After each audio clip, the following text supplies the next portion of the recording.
Yeah, I mean, we kept fighting. Like, the team fights. It always has. It always plays the prettiest basketball, but it's been fighting for a long, long time.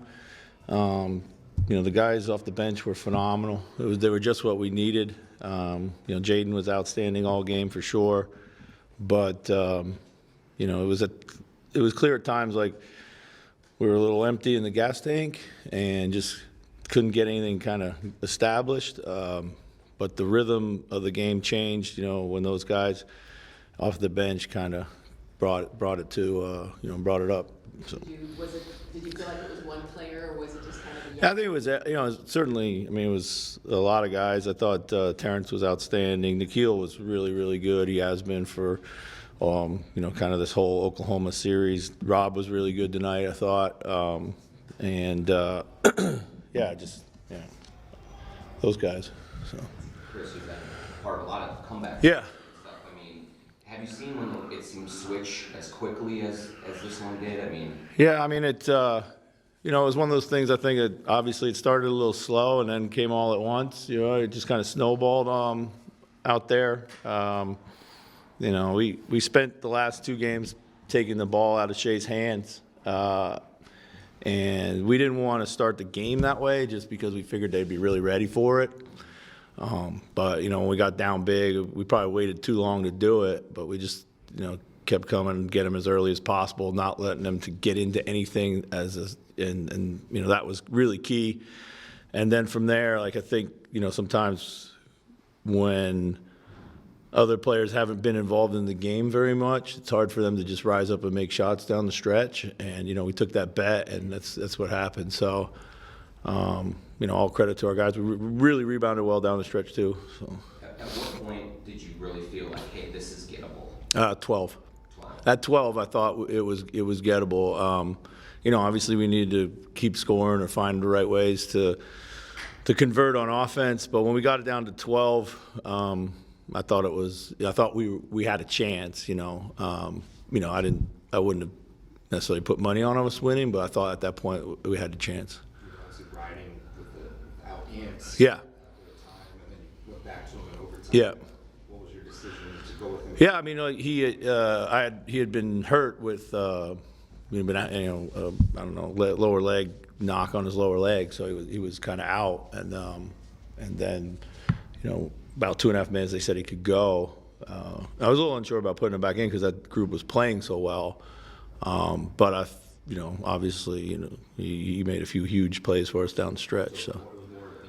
Yeah. I mean, we took him out to start the quarter, but right at the end of the quarter was when he had the bump, and I think, that team started playing well, and then we'll just kind of see where the game went. And I actually at one point I debated pulling Jaden and Nikhil when it was at 19.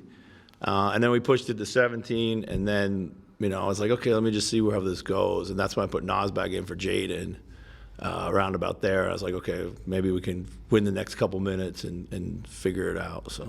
The attack mindset they played with, you basically won the game with a foul. Yeah. I mean, yeah. Well, it's so frustrating to play this team because they foul a ton. They really do. They foul all the time. And then, you can't really touch Shea. And it's a very frustrating thing, and it takes a lot of mental toughness to try to play through it. We just eventually were able to get downhill and force the issue ourselves, and we're rewarded for it. After the way the previous couple of games have went, how important was this game to be able to come back and win? Yeah, it's huge. I mean, the Western Conference is so tight, and the last 2 games, obviously we lost in clutch time, but we're undermanned right now. We're just trying to stay afloat. Guys are scrapping, giving ourselves a chance every single night, and that's what we want. So it was a huge win for us. Chris, Terrence in particular. Yeah. Just the physicality that he was bringing. Yes. Yeah. Boost was that? Yeah, huge. He's got a great body. He uses it at both ends of the floor. Smart. Just love his downhill ability. There's no wasted motion. It just, boom, boom, downhill, puts his shoulder on you, and then finishes through contact for the most part. You know, and I thought rebounding was really big. You know, getting in the scrum to rebound. So I don't know what he finished with here, but I think 10 rebounds or something like that. So it's monster. You know, that's what we need. Dramatic game like this, 3 and 4 nights. Yes. You didn't miss a free throw like these. Nas, Jaden, Nikhil. Yeah. They just hit their free throws. Yeah. In the game here. Just what does it say about just their focus and concentration? Yeah, real proud of Nas. I mean, you know, he was struggling to find a groove, and we saw a couple threes go in. He kept going downhill. You know, made his free throws. Yeah, one of the timeouts, he was very frustrated. I know, just kind of down on himself, but everyone was encouraging him just to keep going. You know, they guarded him with some really good defenders out there and made it hard for him. But you know, he kept persevering and had opportunities, and it was good on the glass. You know, got the big tip in or big offensive rebound and foul. So. Chris, did Jaden look just comfortable with a lot on his shoulders? I mean, it looked like he was trying to do whatever he could to keep that offense afloat. Yeah, I mean, he definitely was. We used him as a handler, we used him as a roller, we used him off ball, we used him as a screener. You know, I think he's grown into that for us more and more. I was trying to direct the offense away from their two best defenders, and obviously, you know, that opened up opportunities for TJ, Jaden, and Rob at the top of the floor. And I thought they did a pretty good job there, making the right decisions. There was a lot of easy passes to be found, and we eventually found them. But those passes were there all game. It just took us a while to figure it out. So, thanks. Thanks. Yep.